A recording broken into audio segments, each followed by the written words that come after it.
Excited much ngayong umaga, excited much. Kinuha ko yung order ko sa 7-Eleven, napakaagang nag-text, ayan. Excited ako kasi first time kong bumili ng medyo pricey. Nag-try lang naman ako pero talagang excited ako kung ano hitsura talaga nito sa personal kasi ang ganda niya sa video eh. Kaya titingnan natin kung ano ba ito, kung ano ang hitsura niya. First time kong mag-order ng ganitong medyo 1,000 ang halaga. Ayan o. So, pula ang box niya. Pula. Pula ang box. Ano kaya ang hitsura niya sa loob? Ayan. So, guys, pula. Ayan, may logong tiger. So, ito ay sapatos. Ayan. Sapatos. Tingnan natin kung ano yung itsura ng loob. Makikita na. Sapatos yan. Na running shoes. Ayan. Oh, see? Ang ganda.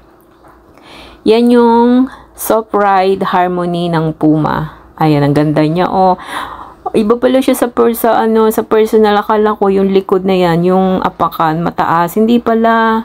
Ang ganda niya, ang gaan.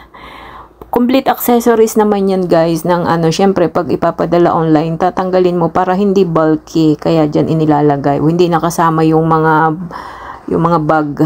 So, yan ang in-order ko sa isang kababayan natin na meron silang tindahan ng store, na tindahan sila ng sapatos na asawa ng isang Taiwanese. Yan ay discounted na ang mga item na yan kasi hindi siya latest. Last year pa ata, yung last year pa yan eh. Mahal yan last year. Inabangan ko lang ngayon. Tapos, yan? Bali, ang ginagawa kasi nila, alam naman namin yung pinibilhan nila, alam namin yung mga original na alam namin. Tsaka makikita mo dyan sa QR code, i-QR mo. Alam namin yung kanilang binibilhan kasi binibideo naman nila, doon sila sa outlet.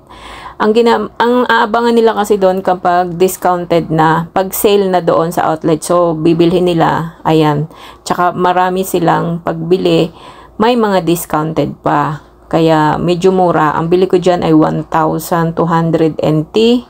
So, nasa almost 2,000 sa peso. Discounted price na yan. Malaki na ang discount.